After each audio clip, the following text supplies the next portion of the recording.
Okay, hi, thank you everybody for all of your support and your suggestions. And as per your suggestions, we're going to be doing a little series of videos about how the game works, but we're going to start out with the components and the board. And so let's start there. And as you can see, I have two boards sitting right next to one another, one with the space and one with the planet's surface.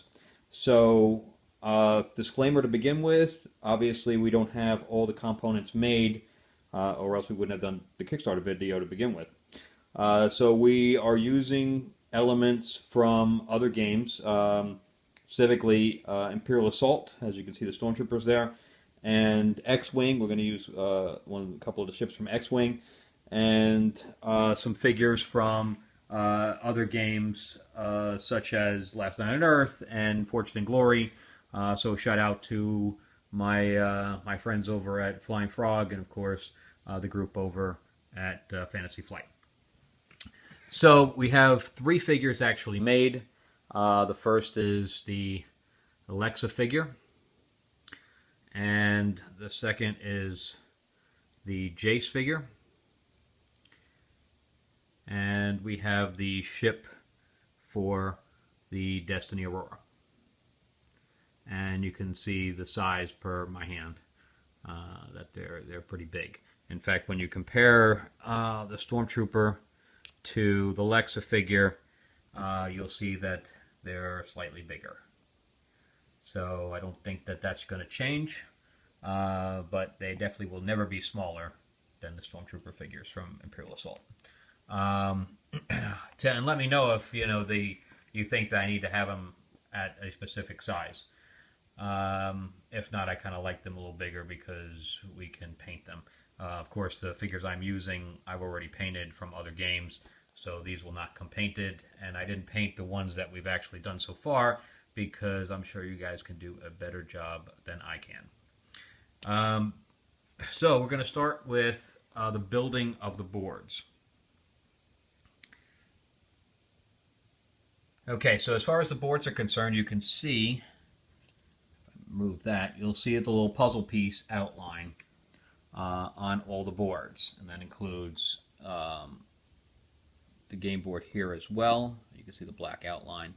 So it'll be, each board will have 9 pieces plus the outriggers or the end caps.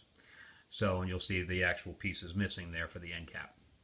So what we'll do is we'll take the cards that say location on them, and you'll see it has space and location. Again, this is not completed artwork. This is stuff that I've been using for playtesting.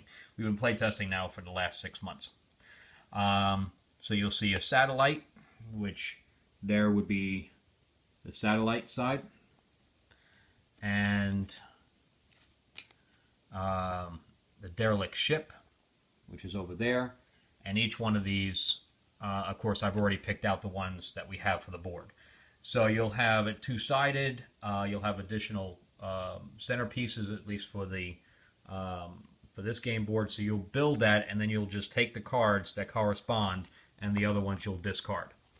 And then you'll keep these separately over on the side of the board, so that when somebody asks for the game component asks for a random location, you'll just pick one of those cards. And I'll explain more as we go. So let's just place the outriggers. So you'll see the end cap, and I'm just going to place these randomly as I pick them up. So that would be Earth. And then we'll place Port Saven there. And these would normally get placed by rolling.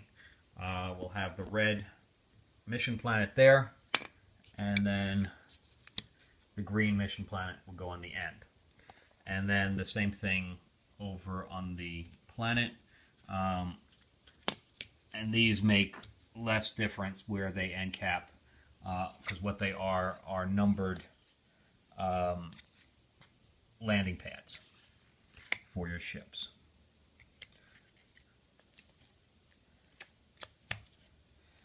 All right, and the last one will go up here. Okay. Okay, so the next portion of the setup is to place these canisters down. So you will have a pile of tokens that are these canisters, and if you can see when you remove it, there is an actually outline, because this is not finished artwork, an outline of where it goes. It's like a ghost image. So those get placed one on each tile, and again 9 tiles on the board. And then on the space side you have salvage, and again I'm going to have ghost outlines of where they go, but the salvage, again, there's 9 of them. So let's just go to the board just so I can explain all the colors. And if you've played games like HeroClix or Imperial Assault, it's going to be similar to that. Let me get the ship off the board.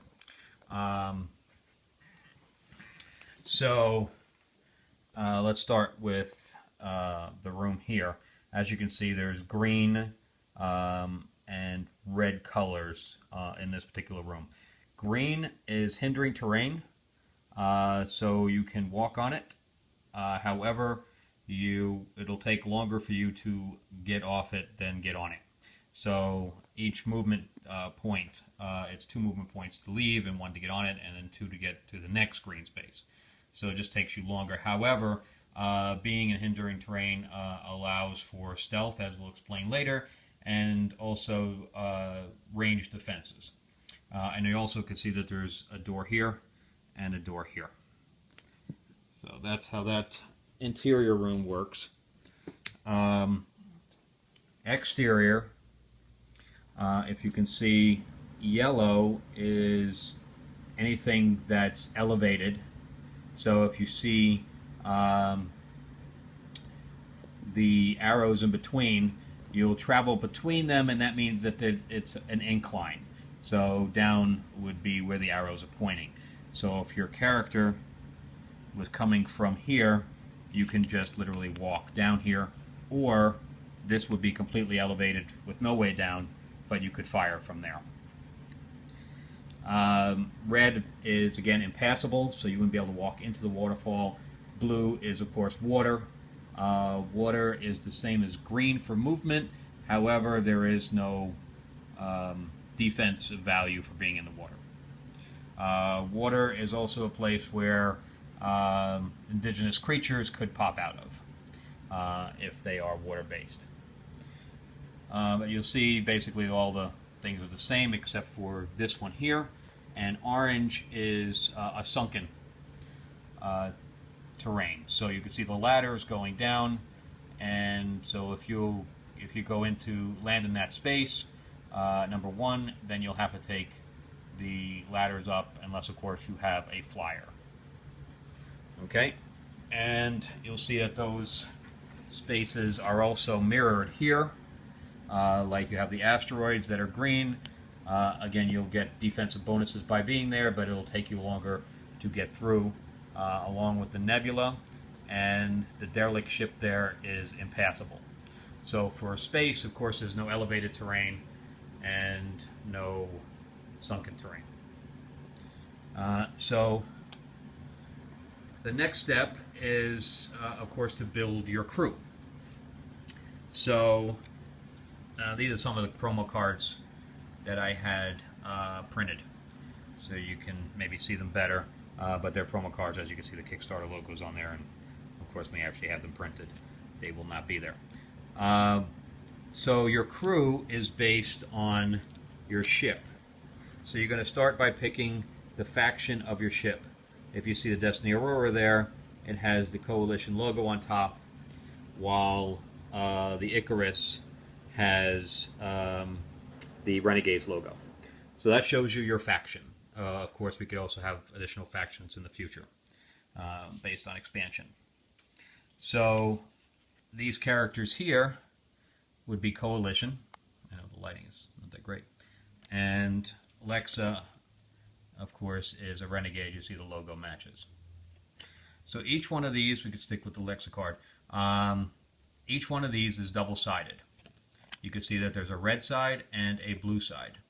So the red side corresponds to the planet, and the blue side corresponds to when they're on the ship. And each one, as I drop the phone, each one has different abilities in each one of the areas, whether it's space, orbit, or the planet's surface. Of course, this is more fighting and things to that effect. You can see that there you don't have to roll for movement. Her movement would be 5. Her health is 9. Defensive value is +1 to 1 defense die, which I'll explain later when we do battling. And her attack is 5. These numbers here correspond to how many dice you roll for each attribute.